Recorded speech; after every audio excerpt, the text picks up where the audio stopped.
Hello, Chiefs Kingdom, and welcome to the Milwaukee CHIEFScast, live from the Wolf Den. I am Chris. And I'm Josh, and this week we are recapping the Week 14 game where the Chiefs beat the Dolphins in Miami by a score of 33-27. Next week is our game is tomorrow on 12/19 at 3:25 Central. We head to NOLA, aka the Big Easy, to take on the Saints. And a big reminder to all Southeast Wisconsin residents, we are inviting you to join us for game day. Visit mkchiefs.com, mkchiefsfans.com for details.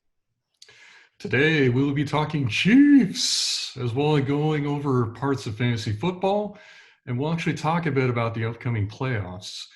Joining us today is not Andy Richter, not Paul Schaefer, but even better, we have Brian Reynolds. Hey, what's up, everyone? Here I am. But believe it or not, he's done stand-up comedy like Andy Richter. He plays the piano like Paul Schaefer. And when we were talking to Christian Okoye, we talked about him not being in track, but I believe, unless Chris, there's something I don't know about, he is the one college athlete we have here. So Yes. let's be clear about the fact that he did play golf in college. So yeah. You were what in college? I was in band in college, so I definitely was not in sports. Oh, what'd you play? College. Trumpet. Nice. Okay. Oh, that's the marquee instrument. You had all the best melodies and everything. I was always so jealous of the trumpet players in the band, the pep band, for example. Like they had all the best melodies. I was so jealous. So remember the movie Drumline with Nick Cannon? How could I forget? That was amazing. Exactly. So one of my favorite scenes on that entire movie, and I can't say that I just love this movie by any means, but I love the scene where they all get to the band camp and every single section instructor is like, I'm the most important part of the band. And I remember watching that going did that tuba guy seriously say that with a straight face? Not to make fun of anybody that played tuba. I played the baritone, which was basically the tuba. I like it whenever it was the main character, the Nick Cannon character. Is that right? And whoever the antagonist was, and they're having this big drum duel one-on-one thing in the practice room, and they're going at each other, and they're really just going like one more intense drum part than the next drum part. Then they print off this music, and it was just this big moment. And I played percussion, and I was like, this has never happened anywhere ever in the history of percussion ever. Yeah. But trying to make it dramatized for a movie, I was just like, yeah, I mean, if this happens somewhere and they're printing off music and talking drum smack talk on each other, I'm like, I wish I could have seen that. So that really happened. Did you watch the movie Whiplash? While we're in the process of not getting into any of the stuff we're supposed to. Yeah, why not? Whiplash is an awesome movie. I think you'd like it. So just to kind of get back into what we're supposed to be doing, we are presented by Complete Weddings and Events, your leading provider of photo, video, DJ, photo booth lighting, and coordination services. So why don't we go ahead and talk about the Chiefs? We had the Miami game. And here was really my experience. I'm sitting there watching the game. I'm back at our normal, place we watch the game here in Southeast Wisconsin. And this surreal situation happened. Patrick Mahomes throws a pick, which is just weird because that doesn't happen. And then he doubles down on that with a 30-yard loss on a sack. And then he throws another interception in the first quarter off this horrible high throw off of Clyde's fingertips.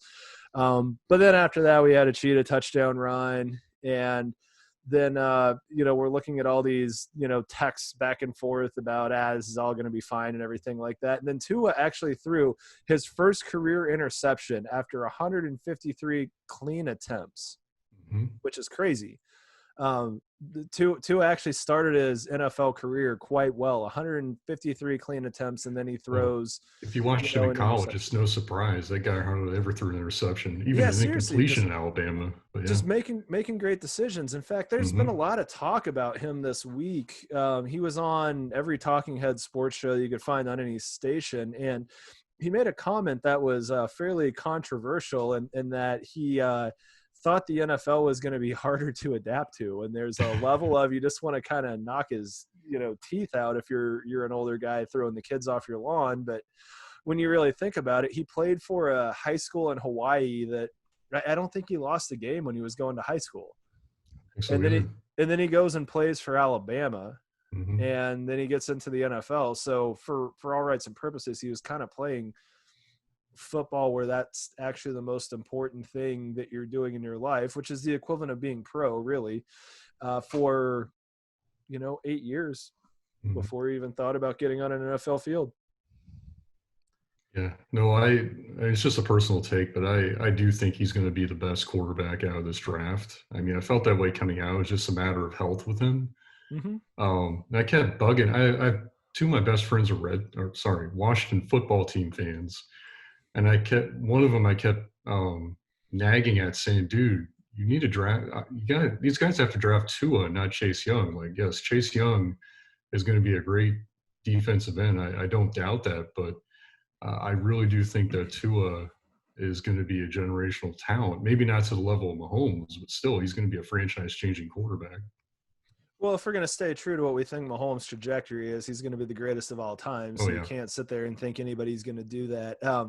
I don't know that I quite go as far as you do on Tua, but I do think he's a good player. But when I look at Chase Young, I do think from a defensive standpoint, there is the ability to potentially be generational there. So I don't know that they necessarily made the wrong pick. And I mean, think about the 1983 NBA pick.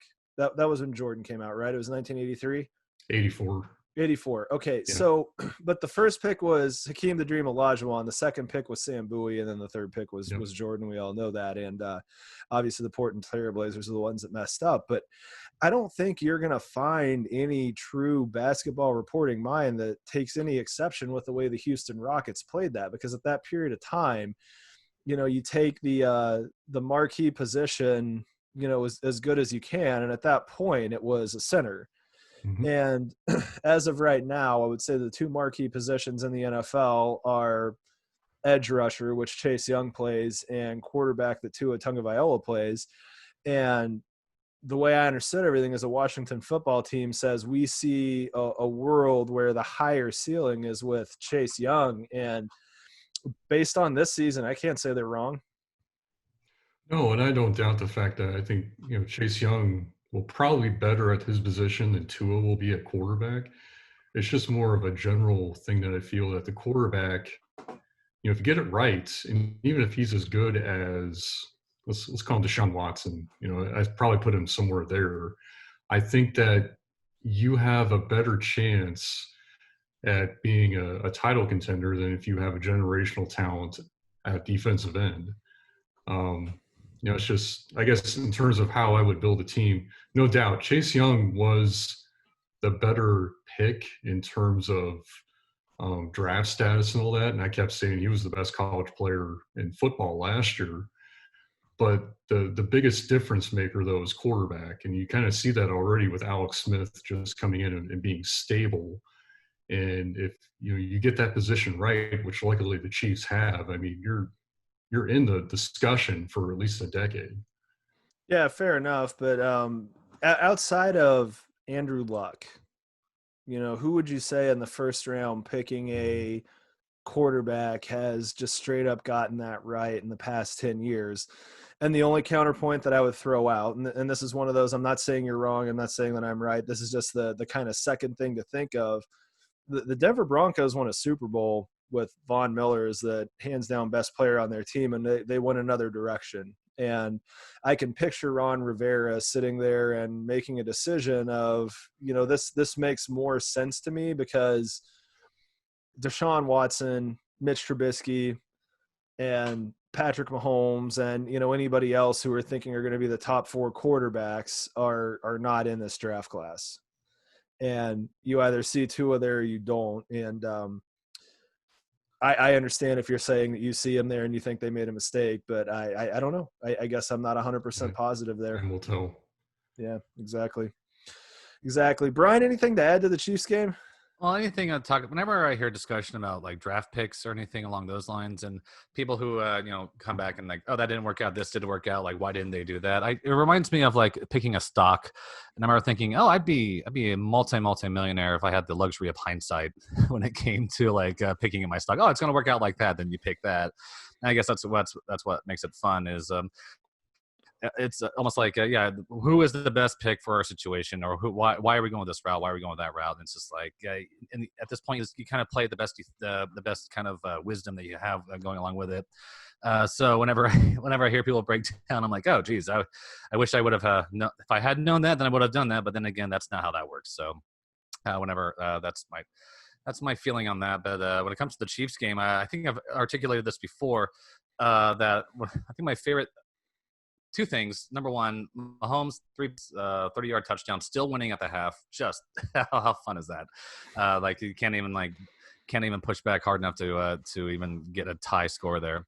And the fact that the Bills and the Dolphins are leading the 1 and 2 spot of the AFC East, and with the Patriots with where they are now, I mean, as not as well in depth of knowledge of you guys have, just as the smell test, looking at that, I'm just like, that is just seems like a metric shift. It's a big like a tectonic plate level shift. Well, here's the thing that's crazy is every single sports talking head that gets paid to be on TV for the past 5 years has been saying that it's the end of the Patriots dynasty. And what I think is hilarious, because everybody wanted to be the first one to pick it. You know what I mean? And it's like everybody wants to be the next one to name the Apple iPod, stock, or Amazon stock, things of that nature.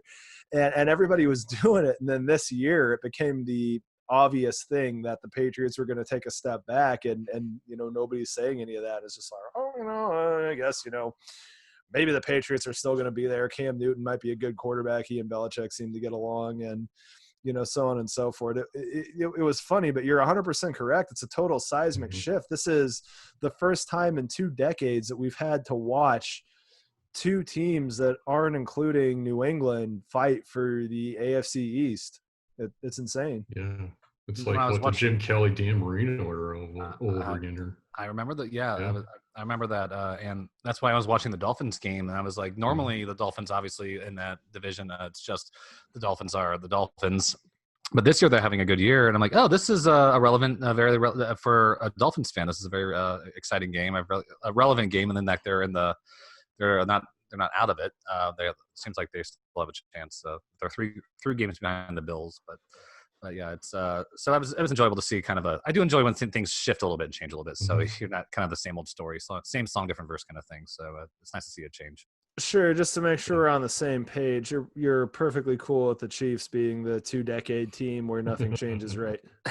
Yes, I prefer. Let's just keep things. I kind of like the trajectory that we're on right now. So let's just we'll go status quo in the AFC West, and we'll embrace chaos in the other divisions. We're making up for lost time. It's been 50 years, so I think that's true. That's true. That's true. Yeah. So that was just a great game. I definitely enjoyed it. And I love the fact that this team just finds a way to win every single week. And they've been doing it for, going on 2 seasons. And I just think it's a kind of buyer beware anybody that tries to bet against this. I mean, they've earned, at least in my mind, the assumption that they're going to win every game. And in all reality, they've let that down twice in the past season and a half, something to that effect. They lost to the Titans on a crazy, in game, and they lost to the Raiders, who, were clearly playing their Super Bowl. They're clearly playing their Super Bowl, and that's just all that was. And you can't expect to beat your divisional opponents every single year. I mean, even during the height of Tom Brady's powers, the Dolphins would go in and snipe a game every once in a while. So anyway, Chris, what was your favorite play call of the game? Not what you think was the best play call, but what was your favorite play call? My favorite play call was when the Dolphins had the ball. Let me get the facts up here in front of me. So we got 2nd and 11 from the Dolphins 6, and Steve Spagnuolo doesn't call up a blitz. He actually calls up a stunt, and there was a really good breakdown of this by Seth Kaiser in The Athletic, but what it ended up resulting in was a safety by Chris Jones. The whole fact that, they were able to get there with a 4-man rush, and not only did that, I mean, they just completely collapsed the pocket on Tua in the end zone, and that turned out to be a really crucial play, especially as we saw in the last few minutes of the game. But to me, I thought that Spagnuolo called a really good game. And I don't think he was too. You saw a decent amount of pressure with the front four from time to time. Even Frank Clark had a sack straight up, which also was a huge play because the Dolphins looked like they were headed for a field goal before the end of the half. Yeah, I think we all know that the linebacker core is the weakest part of our team, period. I mean, really, if you talk about a group of players, that's probably the weakest part of our team, period. But if we can get Frank Clark and Chris Jones, that front four going, I don't see any reason why we're losing a game between now and the end of those guys, contracts and everything. And the Chris Jones thing's getting a safety. I mean, I haven't seen safety action like that since playing Tecmo Super Bowl. Probably since Derek Thomas and Steve Young. Right. Yeah, absolutely. Derek Thomas and Steve Young and everything. And that was, some of the stuff that I think about with Tua, and let's not get too far ahead of ourselves. It's like, okay, you haven't thrown any interceptions. Well, you also haven't really consistently thrown over 100 yards either. And I would think that, I can picture Sam Darnold getting out of that situation. And I know I'm kind of getting into blasphemous type of, realm and everything like that. Sam Darnold's going to be a great backup somewhere. And, we wish him all luck after he gets out from under the Gase regime. I mean, he to me is like the guy who's the friend that just has this horrible wife that none of his friends like, and they're all just looking forward to the day that he just goes, "Hey guys, and you're just gonna be like, "Oh, golf trip. Sorry. We're going to golf trip. We're sorry, man. I don't see a reason why we shouldn't be playing golf and like drinking beer and stuff like that. That's terrible. I will plan the trip. I will plan it right now. Let's get out of here. Let's go. Yeah, that sounds great. And then it's just like, man, you guys got a lot of stuff put together in a week. Yeah, no, we totally didn't have this plan and just didn't invite you because your wife sucks. We've been through 5 deposits. Mine was on the cats. Geez. So in the instance of just enjoying the ride that we're on, my call for the favorite play was that 4th and 1 at 2:31 where they had that play action throw to Cheetah. And I'm going to turn around and say that the best play was that handoff to him at 8:17 left in the second, down 0-10 for that touchdown run. And I mean, this is just the Tyreek Hill game, which is insane to say out loud when you get into like what Kelsey's stats were. But we're gonna park the bus on that for a second. What was your best play call, Chris? Well, it didn't end up with a good result, but I'll explain why it's my favorite play call. So for all the pundits out there that want to say that Andy Reid and the Chiefs offense don't go for the kill shot, 14:25 left to go, fourth quarter, 1st and 10 for the Miami 24. What does Mahomes try to do? He tries to go for the kill shot to Tyreek Hill. And that in itself, just, you're what? I think they were up 30-10 at that point, or 27-10, or 28-10. Either way, they were going for essentially a 37-10 lead where they were comfortably ahead going to the fourth quarter. Now, Xavier Howard made one of the freakish interceptions that I've seen in modern time. I mean, 9 times out of 10, that ball is dropped right into the breadbasket of Tyreek Hill. But the whole fact that they were actually trying to go for essentially a 4-score lead at the beginning of the fourth quarter, that was my favorite play call. Unfortunately, not the favorite result. Yeah, so I know the answer for Brian. Chris, are you a Weird Al Yankovic fan? Yes. Okay, you've seen his thing where he's the coach at the end of every press conference? I have not seen that. Oh, good God. All right. So as soon as this is done, look that up. I'm going to send you the link. But the long and short of it is he's going through a press conference and you have all these stereotypical characters. And then you have this obnoxious reporter from an East Coast paper at the very end.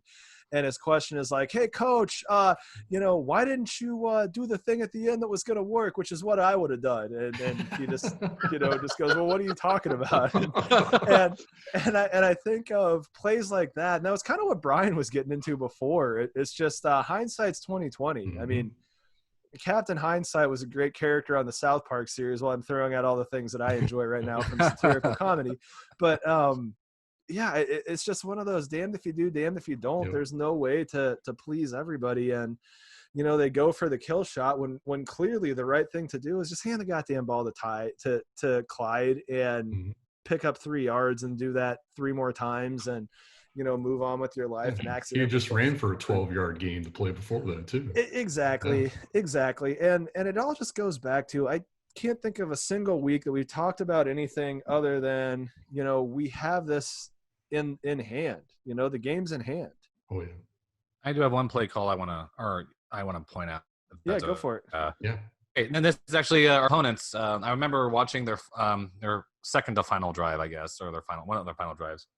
And this is one of those things where I'm like a fairly casual football fan, but I'm watching it and I'm like, then they're down, what was it, 10? I'm like, well, they need 2 scores. And I was like, in my head, I'm thinking, doesn't it make more sense to kick a field goal? And just as I'm thinking that, they're sending on the field goal unit. I'm like, yeah, that's a smart move, right? And I had like a self-fulfilling pat on the back prophecy. And where they're like, yeah, that's a smart move. They need 2 scores anyway. Might as well get that score out of the way now, and then go for the next touchdown with a Hail Mary. I'm like, okay, well, that's a good call, I would imagine. So I guess that in terms of favorite call or what I think was a good play call, like I learned something about football strategy there as I was working in my mind. It played out in front of me, and I was really happy to see that. Yeah, that's awesome. So I learned something today. That's good stuff. So as we're talking about play calls, I obviously mentioned Tyreek Hill. This is about the most vanilla just thing that you're stretching on, but Marshawn Lattimore got on the media and made a comment that he thinks that they can help, neutralize Tyreek Hill. Yeah. And again, this is so vanilla because what do you expect the guy to say? He's like, yeah, I'm a professional football player on a team that's playing for the number 1 seed. We think our defense can limit our opponent's offense this week, but I really, really think that Tyreek Hill is going to manufacture some just extra gumph, from this. And we were talking with Nick the other week that, Tyreek Hill is going to get a talking to. And I kind of think that he's gotten it. I think he got it before that Miami game. Yeah, I think he did.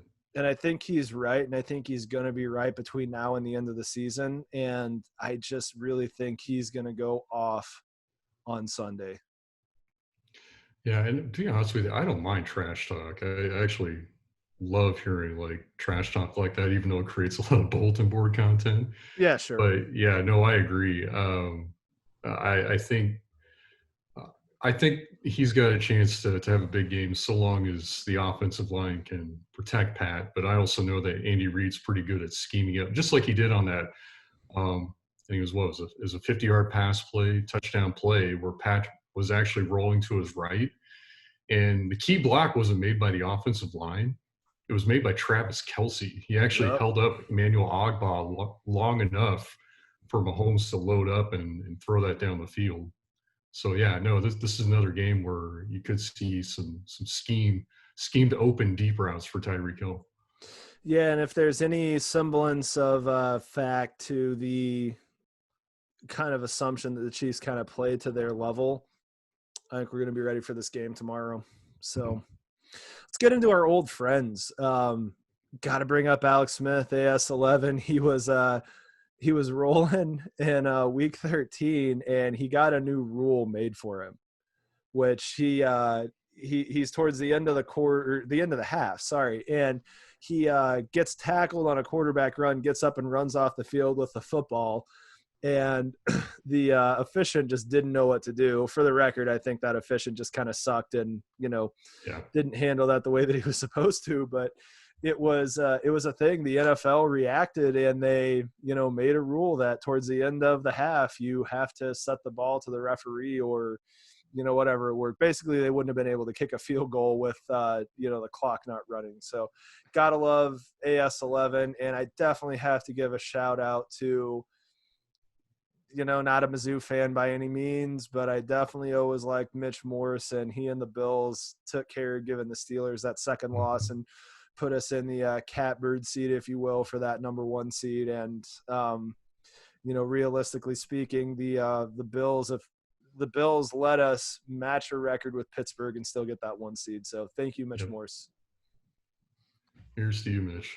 Thank you. Yeah, I'm gonna assume you like beer. So there you Thanks, go. Mitch. Thank you much. Yeah, Brian, that was the most appropriate thing you could do. So, Chris, who are your old friends? Well, I'm going to bring up Eric Murray later on, not in a good light, but this came up a couple days ago, which I mean, did the Detroit Lions ever learn? No. They're bringing in Scott Pioli in for an interview for their open GM position. So, and the funny thing is like Adam Schefter tweets it out, making it sound like this is a good hire, possibly the multi-time NFL Executive of the Year with the Pats and Chiefs and vets of the Falcons front office, has spent 24 years in the NFL and is still the youngest to win the Executive of the Year. There's a lot missing there, I think. Yeah. Candy wrappers and bugs, bugging offices and all that. But yeah, Scott Pioli may find himself with another GM position, which blows my mind. So here's the thing that I think is crazy about Pioli, and I'll tell you that when he came in and Todd Haley came in, I probably as long as anybody that I rolled in a group of friends with, I would say in Pioli I trust and so forth. I wanted that to work so bad. And I just think that so much of life and sports and things of that nature is just so time and place. And there's a world where I can see what Pioli does working. I'll tell you, it's not with the Detroit Lions, and it clearly didn't work with us. But yeah, I just I don't know. It's crazy. And if you and at the risk, I don't want to go really far down this rabbit hole because sports is supposed to be fun, and I don't want to get into this type of thing. But there has to be some potential GM of color that could be getting an interview for this job. And if you want to talk about why there's things like the Rooney Rule, it's because just doofuses like Scott Pioli keep getting jobs.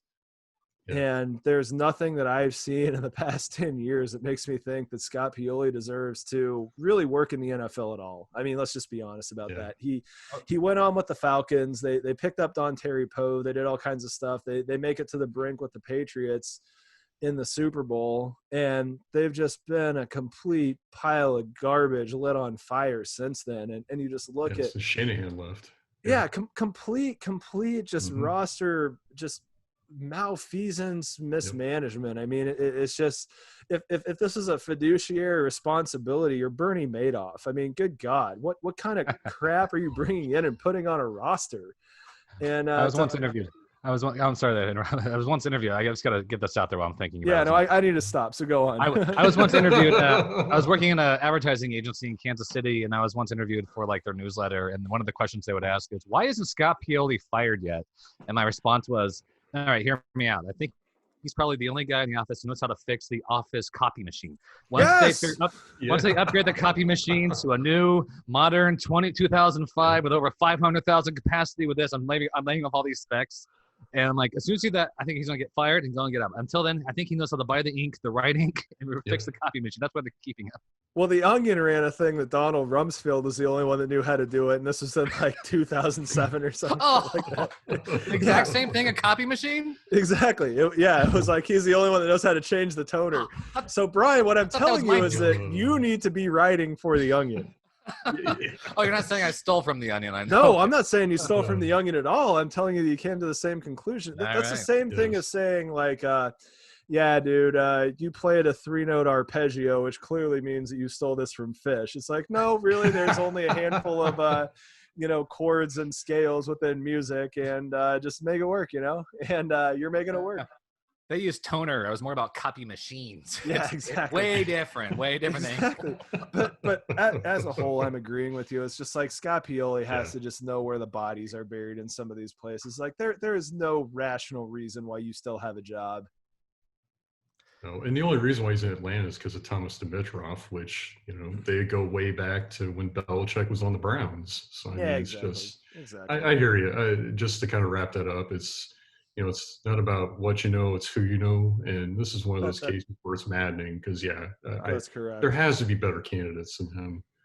Well, there's plenty of who you know, but here's what I know. We spent way too much time talking about Scott Pioli, so Yes, let's sorry. get let's get into stats before we start going around the Yeah. rest of the league. So we're gonna do stats, a song, and then we're gonna get into our new section. So for stats, I'm all about Travis Kelce this week. I mean, he's the NFL receiving yards leader at 1,250 yards. He's 127 short of Kittle's record with 3 games to go. Kittle's record was 2 years ago when I don't know. I mean, correct me if I'm wrong, but I don't think there was anybody else to throw to out there. So Mahomes is the MVP. Kelsey's the offensive player of the year. Bill Barnwell, who's one of the finest football writers that exists on the planet, for ESPN, did a whole thing about why Kelsey is a slam dunk for the offensive player of the year. You should read that. And I'm just going to regurgitate the exact same thing that I said last year. Every year there's this quote unquote debate about who the best tight end is. We've been talking about Zach Ertz. We've been talking about George Kittle, and, you know, Waller is starting to get into this, but it's Travis Kelce. Yep. It's Travis Kelce. Just stop it. He's a wide receiver 1 playing tight end, which is, you know, what's going on the fantasy stuff. He may be the best He's receiver in football. Exactly. I mean, exactly. and we were talking about him incredible this blocking. year. We were Yep. talking about him blocking. Yeah, and that's supposed to be the knock against him, you know. How many Yeah. consistently 1,000-yard seasons does he have? What does he have? Is it 5. He's on Only 5. 5, yeah. He's on 5. You know who else has done that? Nobody.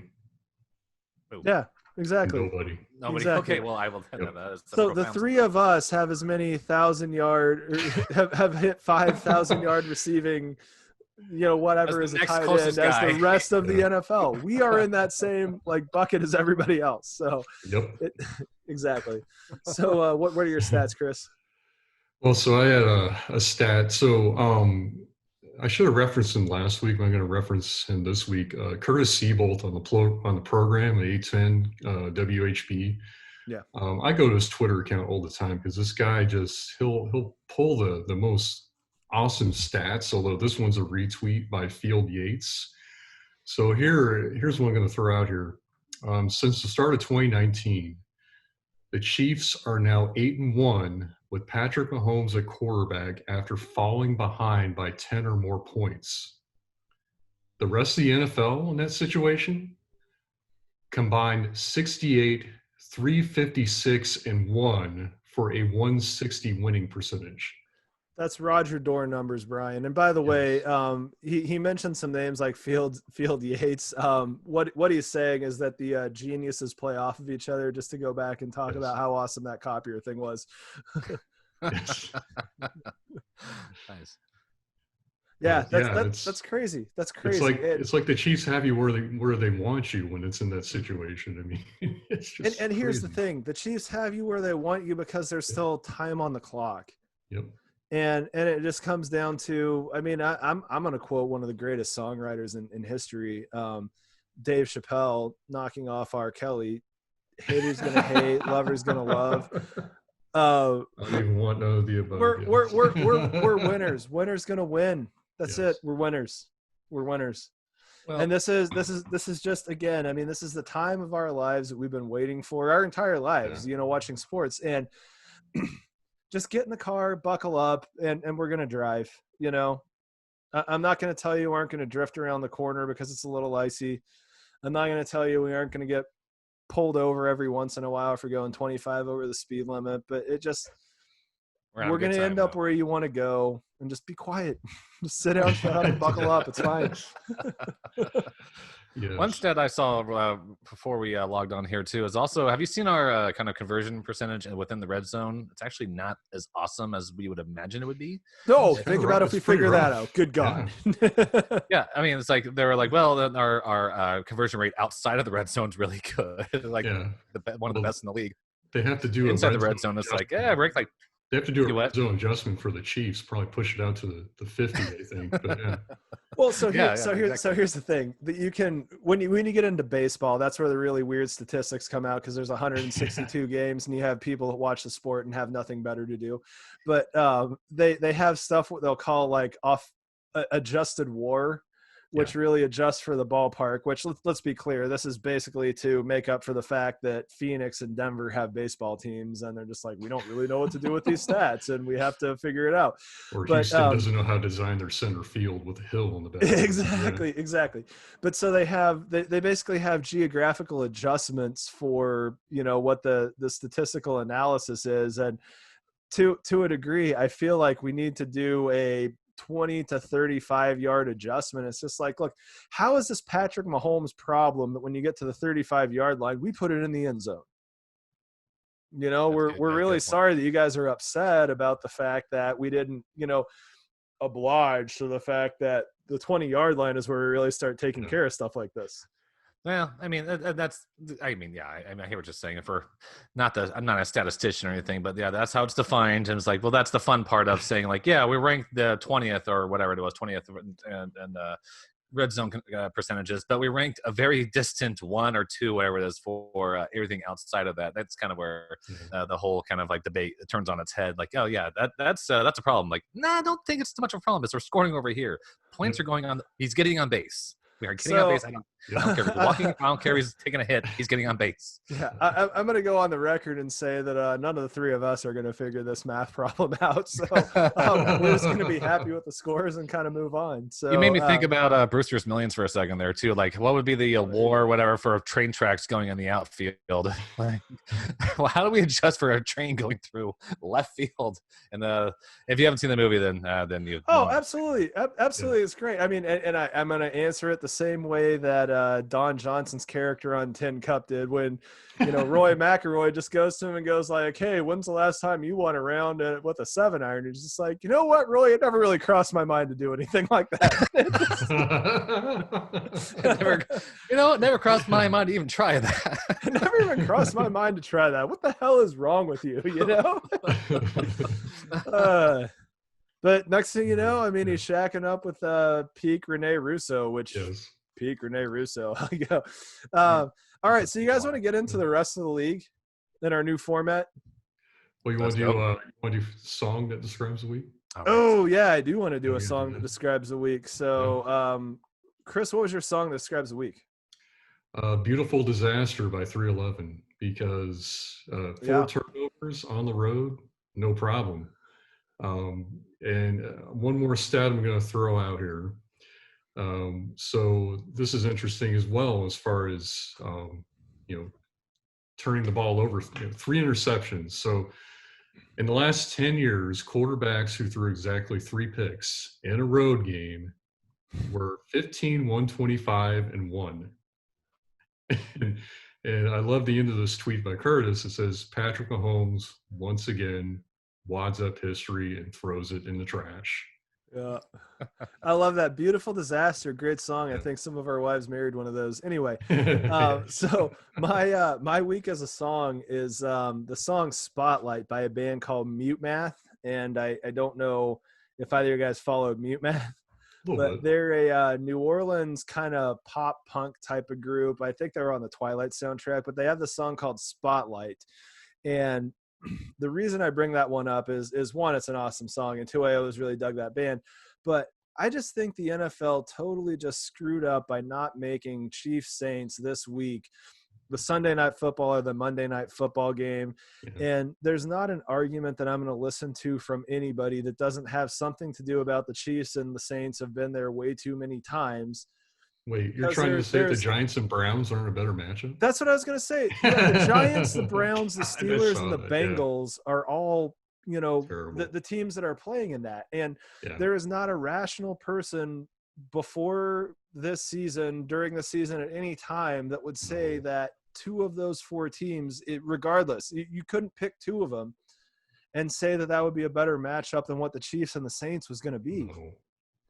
So – yeah, it's total nonsense. We should be the primetime game, and I mean, I guess we're the 3:25 game on CBS, but whatever. It's like the most common thing on YouTube. Also, like the preview of the game tomorrow. I was like, why is this not being at the primetime? Exactly. I mean, if I was Roger Goodell, which I've never really thought much of that guy until the past couple of years. And it kind of seems like he just got out of his own way, and he's probably actually an intelligent individual, which explained how he kept his job when he was just pulling all the crap that he did. But if I was Roger Goodell, I would be going to the owners and just being like, hey guys, for the good of the Shield, and this is where you should be pulling this, not when you're trying to find James Harrison, by the way, but for the good of the Shield, we're going to play the first 8 or 9 seasons or weeks of every season and say this is what the games are. The schedule's a schedule. And then after that, every Sunday night football bare minimum is flexed.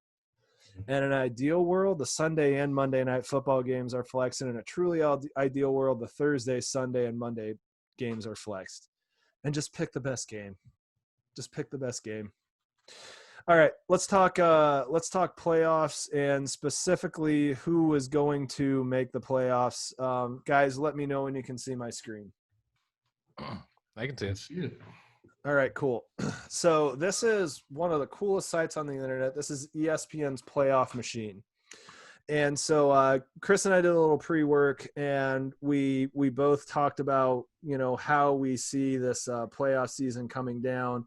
And so what I did is I took the liberty of filling in all the games that I think that were completely aligned. And so we're going to pick 3-4 games every single week where there's some discussion that needs to be had. And so we're pretty much in the middle of what everything's looking like this week. And the Bills obviously won, and the Packers, have the game well in hand. Brian, do me a favor and double check that and make sure there's nothing happening that we need to know about. But let's look at the rest of Week 15. And so the games that I left blank, we're going to start with New England and Miami. Mm-hmm. And so Chris just talking through this, and Brian, you're going to be the tiebreaker if we can't figure this out. So this is the first time, and, Brian mentioned we're seeing this changing of the guard where the Patriots aren't the installed automatic win. And normally this is kind of like the trendy pick, if you will, where you're trying to sit there and beat Vegas and whatnot, where you would pick the Dolphins to win this game. But I personally don't think there's any question. I think the Dolphins are winning this game, and they're steamrolling towards the playoffs, and the Patriots are steamrolling towards not making them. Yeah. Well, and I just the Dolphins have all, I think, I can't remember if you or Brian mentioned that it seems like the Dolphins have the Patriots number, especially at home. They really do. They really do. And I mean, Brian Flores obviously has some idea of how Bill Belichick's going to prepare for a game. They have the advantage at the quarterback position. I think they have the advantage defensively. So I have no doubt. So obviously we're on the same page. All right. Yep. So moving on, we got Washington and Seattle. This is a game that has all kinds of implications. And Chris, if I'm not mistaken, you're picking Seattle. And if I'm taking a speculative guess, it's because AS11 isn't going to play and they got Dwayne Haskins playing. I'm going to go on and just say that Smith is going to have Haskins prepared to play, even if that means that he takes his job after the season. I can't be talked out of Washington because I just don't want to watch the world burn, and Washington's going to go 9-7. I'm sorry. I just have no faith in Dennis Haskins. That's just how I feel. But Seattle's a weird team to me. They're a bit of a coin flip when they play someone who's a playoff contender because defensively they're garbage. Yep. And Russell Wilson has been hot and cold for the second half of the year. But I don't see Washington scoring enough points to win this game. So, Brian, here's what I'm going to throw out. Their number one running back is also not going to play. So either tell me to click and hit the tie or convince me to pick a team. Oh, my gosh. And all you have to do is say their name. You heard what we had to say. I'm just doing math in my head before you gave me the command here. But, I'm going with Washington. Pick Washington. All right, good enough. Okay. Majority wins. Now, the way I said that is just I'm looking at the NFC East. I'm looking at the NFC East, and I'm like, is it possible for a team to make the playoffs with 7 wins? Yes, it is, 100%. In fact, it's possible. You can see we filled all the Giants games in, so we'll ruin this surprise. It is possible for a team with 6 wins to do it. Yeah. So okay, that's what I was when you're be clear here. Yeah, when you were giving me a notion there, I was like, I can't focus. I can't get my mind around this thing right now. It's 7-6 wins. Exactly. Like, oh, really? And then the other games, Yes. I think we were pretty aligned. But the other one that I want to pick out, and Mhm. this isn't necessarily like a marquee type of matchup, but I think at the beginning of the season, we expected one to be a good team. And through the first 6-7 weeks of the season, there was one that looked really good. So we got the Bears and the Vikings. And I don't know why I think this game is interesting, but I had to pick it out. So, Chris, what is your thought process on a winner for this game? It's a coin flip. I feel like this is going to be a rock fight. Um, Kirk Cousins versus Mitch Trubisky on the surface, you would think Kirk Cousins. But I've also seen Kirk Cousins throw up down his jersey many times in critical situations, and I do think this is going to be close. Um, Who was that guy who missed 3 kicks? Was he on the Vikings? oh, Yes, it was Dan Bailey. that's Okay, right. It was the let's throw that out there too. But the Yeah. last time that the Bears were a playoff team and the Nagy era, Cody Parkey missed a bunch of kicks. That's right. And right now, anybody from Chicago that's listening to this is probably throwing something at their TV. Yeah, I think it opened the door for Nick Foles and the Eagles to win the Super Bowl. Yeah, it Yeah. 100% did, because Yeah. that was a game that the Eagles won. And so I have been around just the world traveling and stuff like that enough that I am personal acquaintances, and for the most part actual actual friends with somebody who roots for every single other NFL team. And so if you think that I did anything other than the logical thing of get the Bears fan and the Eagles fan on a text thread, you're out of your mind. And it was phenomenal. Phenomenal. Okay, so Brian, am I clicking tie, or are you going to give me a team? I'm gonna go Because Bears. I want Bears. Yeah, I have a feeling it's going to be the Bears. I have Sure. no good reason. There's no rationale for Fair that. enough. I Okay. just, yeah. Well, then we're going to quit spending any time on this. So the next week we're going to get into Minnesota versus New Orleans. And so, Chris, you seriously picked the Vikings, and I you just did. said everything that you just said, and I you picked did. Mitch Trubisky to win this game. And we both just to go back and be clear about this, we're Yep. picking the Chiefs to beat the Saints tomorrow, and we're picking the Chiefs to win out. So we're just gonna ruin all that surprise right now. So you really think the Saints are gonna have this letdown and get pulled do. out of the first seed, and then they're gonna turn around and lose to a team that can't beat the Bears? Brian, you know my opinion on this. Be the moderator here, and this is a situation where you're more of a divorce lawyer than you are somebody that's being asked about a football game. So what are your thoughts on this? The Vikings versus New Orleans. Mm-hmm. We're talking about. I'm leaning towards. I was just going by pure where momentum, and even the game tomorrow and the seasons are having. I'm going with New Orleans. Yeah, so that doesn't pass a smell test, Brian. Chris, we're just gonna move on. So we've got the Colts. We've got the Colts and the Steelers. And I know that Chris picked the Steelers. I think the Colts have the ability to be the next time that they have problems. And my kind of working theory is that the Steelers are going to lose this game, and then they're going to turn around and, possibly make a game the next week. And we're not going to see them after the first round of the playoffs because they're going to play a real team. So I guess, what was your reasoning for thinking the Steelers are going to win this game? I actually have more confidence in Ben Roethlisberger than I do Philip Rivers. Philip Rivers can either beat you by playing great, which I think at this point in his career is not very possible. And I just think Roethlisberger, I like Pittsburgh's defense more than Indianapolis's. Yep. Really good defense. Yep. You got me. Okay. You got me. I agree with you. That's a great point. So Carolina, who's getting their faces beat in by the Packers right now, and the Washington football team. I'm assuming Alex Smith is going to come back. I assume they win this one. What are your thoughts on that game?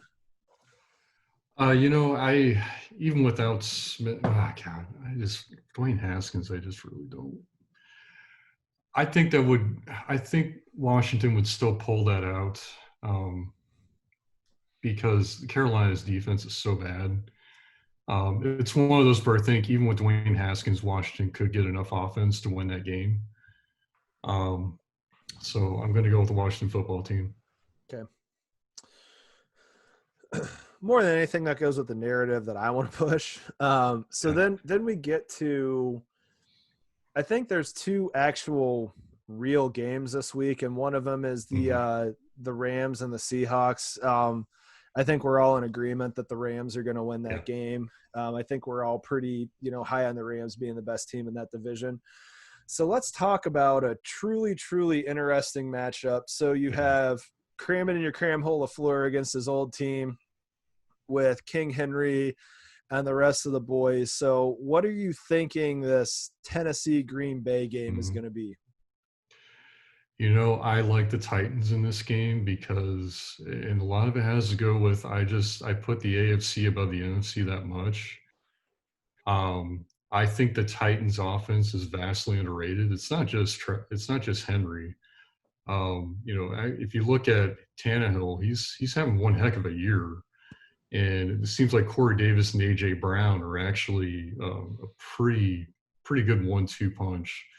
I think they can outscore Green Bay in this game because I don't have a lot of faith in Green Bay's defense. And I think the Titans are nicely balanced enough that it'll be a close, high-scoring game, but I like the Titans to outscore the Packers.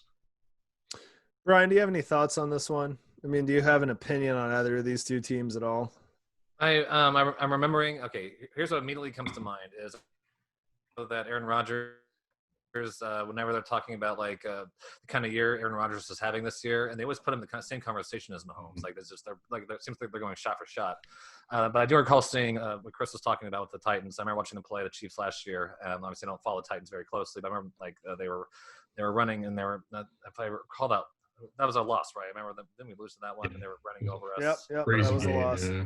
They were running over us. So that's kind of where I'm thinking. I'm leaning towards Tennessee because I didn't take them as seriously. But I remember whenever they got the run going, and if Chris says their defense is not up to snuff for it, I'm like, yeah, they're going to get run over then if not ready for it. Yeah, I can see the Titans getting big plays out of the running game because that's always one thing. It's one thing if you're just running the football 40 yards at a time. It's another thing if you're getting big runs at key points in the game. And I think Derrick Henry's going to break a few big runs in that game. Okay, sounds good. I'm with you guys. I was somewhat inclined to pick the Packers, but the Packers as a 13-win team just doesn't necessarily sit well, and that's really what it would do. And as you'll see, anybody who's doing some quick math, you'll see that we've resolved pretty much everything with the exception of a handful of divisions. And so what we're looking for right now is the full layout of the NFC West, which most interesting division in the league, hands down. Everybody knows that. We're also looking at the AFC East, and we know there's going to be a new victor because the Patriots aren't pulling it off. And we're also looking at the AFC North, which has been an interesting fight that Cleveland has stepped up on. So let's just jump into the house that New England built, lived in, moved out of to a bigger house, rented it out to their stepbrother, threw them out because they were horrible tenants, then put it out on Craigslist to rent, found out that kind of sucked, and then ended up giving it to a management agency to rent it out for them because they just really hated people and didn't want to deal with it. I'm going to go ahead and keep this analogy going a little bit longer and say that they then sold the building. And so right now we have two potential new buyers. Got a home equity loan. Exactly. God damn it, this shit is sitting in escrow right now. I don't even know what the problem is. But so as of right now, if you look at it, we got a 12-3 team and a 10-5 team between Buffalo and Miami. So Buffalo's obviously won this division. So they're sitting in escrow. But what we're looking at is Miami going to come in and throw a wrench in the inspection and just be like, I don't know if your interest rate is where it's supposed to be. Brian, tell me if I made up any real estate stuff that isn't accurate. But Well, we got to check the credit score first and see if you've made any purchases that are, kind of the kind of credit that's what's that, turnaround credit or revolving credit. So here we go. Did Buffalo go out and go to a rent-to-own place and buy a 70-inch TV, or did they, save their money or whatever? So, long way of saying Buffalo and Miami. We've got a game that I think we need to talk about. So, Chris, who are you seeing as a winner between Buffalo and Miami in a week where Buffalo kind of has less to play for than Miami? What are we looking at? Yeah, I guess, one thing I didn't look at, I guess looking at this scenario, I can't tell if Buffalo would actually fall out of the 3 seed with a loss. I guess I don't know what their tiebreaker would be. Find that out right now. Yeah. So they would fall down a seed and have to play the 5 seed. So I think that they will definitely go out, take that game 100%. I really like the way Josh Allen's playing. I agree with you. I was actually really impressed with him and Stephon Diggs against the Steelers. That's what actually turned the tide in that game. So I'm going to go with the Bills. Yep, and it looked horrible. It did. I was in fantasy playoffs last week, and I'm sitting there going like, I got to have 10 points, and I got Josh Allen playing. I'm like, am I seriously going to get knocked out because the Steelers defense is going to screw me over? And then it didn't. It was good. Okay, so let's talk about the Steelers, and they're playing the Browns. And so you want to talk about the big brother, little brother situation. This is the Patriots in the field, just everything that's always been going on. I don't know how, into geography you guys get or how many times you've driven on the I-80 Turnpike, which I wouldn't recommend whatsoever. But Pittsburgh and Cleveland are within 2 hours of each other. Like within 2 hours of each other. And the best way that I can describe this is if like Topeka or Columbia had another NFL team, that's really what we're talking about here. And so Steelers Browns, is Baker Mayfield at a point where he can go where's this game being played at? In Cleveland. Can Baker hold down his house that he's had 8 commercials about against Ben Roethlisberger, Joe Hayden coming back, all of those guys? What do you see happening here? Brian, I'm going to ask you first. What do you think is going to happen? Because okay, so I'm happy that the Browns have this is officially the first winning season in such a long time. And I'm just going by kind of a gut check. No stats over here. I was like, they just have not won enough to beat the Pittsburgh Steelers 11-2 with their tradition. So I'm going tradition. I'm going with winning tradition. I'm going with the Steelers. So we're going to hover. Chris. I got Pittsburgh in this game too. I just don't think the Browns are quite there yet, and I think Mike Tomlin is so underrated. Yep. I agree. I think he's the one of the top 3 coaches in the league right now. No doubt. Yeah. Tomlin, Reed, and Belichick. If you're starting a team right now, people that get cute are going after Sean McVay. People that are trying to get tough or act like they're getting tough, but they're, thinking they're getting tough, but they're actually getting cute, or going after Ron Rivera, which, by the way, I love that guy for the record. But if you're just being a rational individual, there's 3 answers, and it's Tomlin, and it's Reed, and it's Belichick. Yep. And that's it. That's the top 3, and it's not even close in my opinion. So the last 2 games we have are Arizona and the Rams, and then we have the Niners and the Seahawks. And so what we're really looking at is Arizona and the Rams. So the Rams basically have the division locked up at this point. So you have the Seahawks and the Cardinals playing for, seeds and pride, essentially. And, one of them's going for the 2nd place in that division. So we'll do a 2-fer here. So, Chris, who do you see as the 2 victors of those 2 games? Well, so if the Rams are actually going in there, with something to play for, I have the Rams. And, of course, with my alternate universe that we we skipped over, but the Vikings beating the Saints, then the Rams would have something to play for. In this scenario, I don't think they do. So, You're correct. They don't. then I would have to take Arizona because Okay. Arizona does have something to play for. All right. So do the Seahawks, and actually they don't have anything to play for in that situation. Yeah. Seahawks? Yeah. Okay. All right. So here's what we're looking at. And so just to wrap up our AFC and NFC, we've got some divisional stuff going on in the AFC. We've got hold on, what am I missing here? Where am I missing a Baltimore win? There we go. Okay. So we got a bunch of 11-5 teams plus over in the AFC. And then we've got some 10-6 teams, and then there's like random Washington football teams. So Chris, let's try to make this take less than 30 seconds. You're going to go AFC, and I'll jump on the grenade and go NFC. Who do you have winning each of these 3 games? I'm going to go with Pittsburgh, Buffalo, and Tennessee. I'm going to go chalk. Okay. So Kansas City would be hosting Tennessee the second round. All right. So I'm going to go with chalk in all 3 of these, which means that I'm going to be picking a 1, 2, 3, and a 5. And so we're going to get Green Bay, New Orleans, the Rams, and the Buccaneers, which would mean that Aaron Rodgers is going to be hosting Tom Brady in the second round of the playoffs, which I don't know. I feel like the NFL would love to have something like that. Oh, yeah. It's a revenge game scenario, too, for the Packers. Absolutely.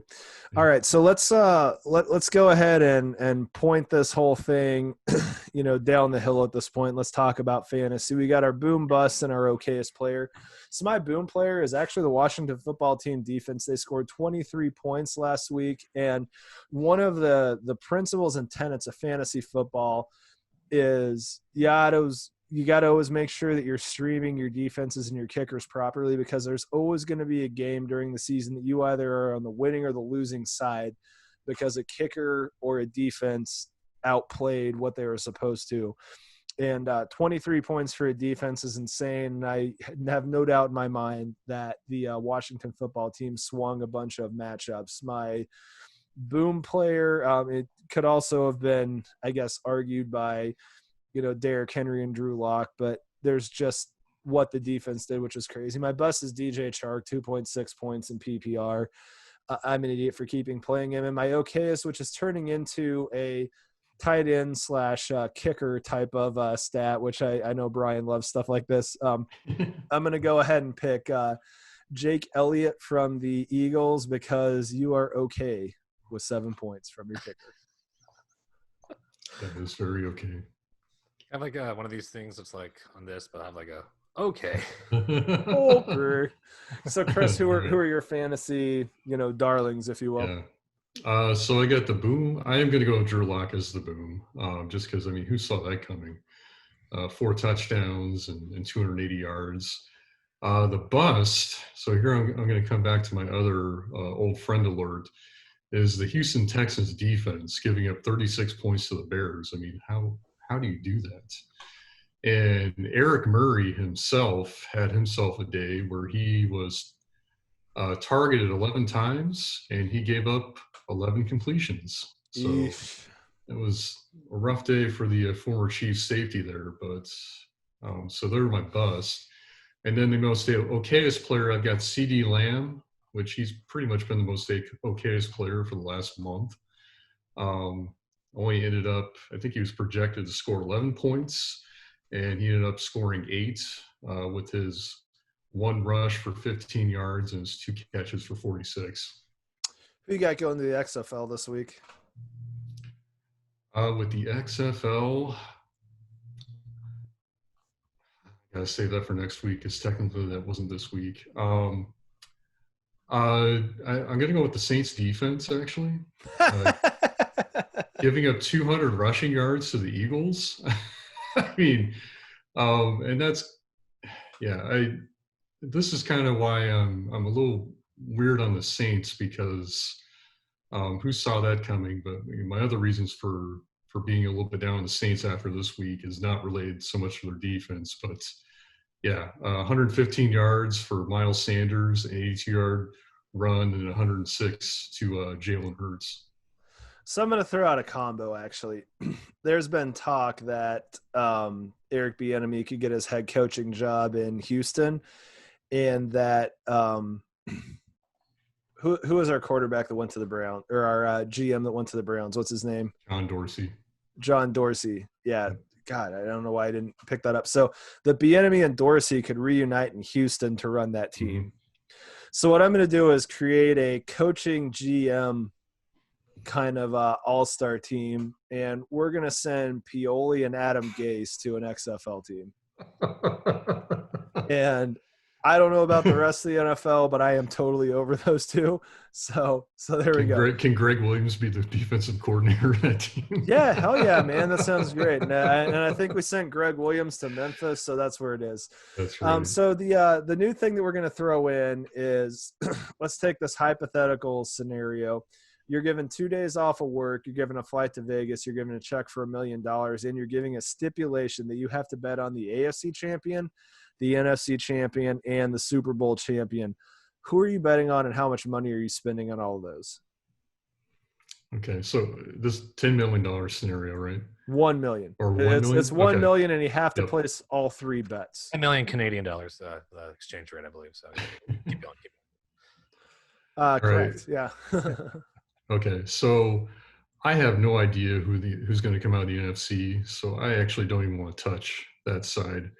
As far as the AFC goes, I'm maybe overconfident in the Chiefs, but how could you not bet for them in this case? So I'm actually going to put 25% of my money on the AFC Championship and 75% on the Super Bowl, because I can't see anybody in the NFC beating the top three teams coming out of the AFC. So you're putting $1 on the NFC champion. Who is your NFC champion? Oh, you gotta yeah. pick one. Oh, if I was going to say who's going to I think I have the Rams actually coming out. Good enough. Okay. Yeah. So here's the way I'm breaking mine out. I'm going to take $7,280, and I'm going to put half of it on the Chiefs to win the AFC championship and half on the Washington football team to win the NFC championship. And based on what you're saying, this is more or less a massive futures play, and it's one of those just throw money at stupid stuff. You have no idea what's going on. None of them are winning the Super Bowl, so just throw $3,000 at something. I don't know what the Washington football team's going off on, but I'd be willing to bet you turn that into a pretty crooked number. And then I have $992,720 going to the Super Bowl for the Chiefs to win. And the reason that I do that is take that 99 out of the way, and you have 2/7/20, which is the Super Bowl day, and we are running it back. Nice. Yes. Nicely done. So that's for all the math kids at home. That was poetry. That was math poetry. So that was math poetry. My favorite poet of all times is Russell Crowe, and you don't edit Russell Crowe's poetry. Oh my God, I love Russell Crowe. Oh my God. Okay, so this is where we're at this point. Okay, so the last thing that we have to do is just answer one simple question before we get into our last shot. So, Brian, my question for you. You go to a restaurant. You're hanging out with one Patrick Levin Mahomes, and you're getting steaks. He puts ketchup on his. Are you putting it on yours? Talk to Brian when he was ages 10 through 16, yes, but Brian ages 17 to now, no, I'm not doing that anymore. Chris. Is this in the public setting? Is this going to be retweeted? It's in a public setting, yeah. The world's going to know about this. Take your career into account too. Like, how is this going to affect your future job interviews? Well, I'm going to take one for the team, put ketchup on my steak so I can have more access to Patrick Mahomes in the future. I don't think that's getting any extra access, so I'm going to say no, but I'm going to keep my mouth shut. No? All right. So, Brian, do you have a last shot for us? Any comments you want to add before we sign off here? Oh, I don't know. I was just thinking about when you were talking about the coach's situation for the XFL assignment. I was thinking to myself, what is worse than perhaps going in an XFL assignment? And immediately I thought of the New York Jets, and that made me think of Bill Cowher potentially being the new coach of the Jets. I think there's talk about maybe that guy taking over the Jets. So hopefully, if that goes through, it'll be the only memory I kind of have of that guy is I know he's prolific in what he does, but I remember him like shoving a photograph down of referees before we had the play call. Remember that before we had like Yes. the play replay, he put the Yes. photo down. The referees, he's like, they called too many men on the field. He's like, there's not too many men on this picture, and so that I always think of him when I hear his name. I think of that moment. So if he goes to the Jets and I get to see more of that, I'm all about it. So I think Brian's rooting for the Jets to be relevant. Sleep on that one. Chris, what do you got? Oh, God. So as far as the XFL goes? No, what's your last shot? Oh, my last shot. Sorry. So this is for any of the Milwaukee residents out there right now, because if you live in Milwaukee, you know that Giannis Antetokounmpo just signed a Supermax contract this week.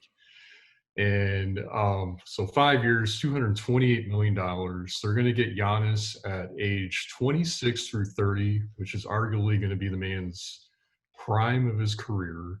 And he's already won 2 MVPs and Defensive Player of the Year.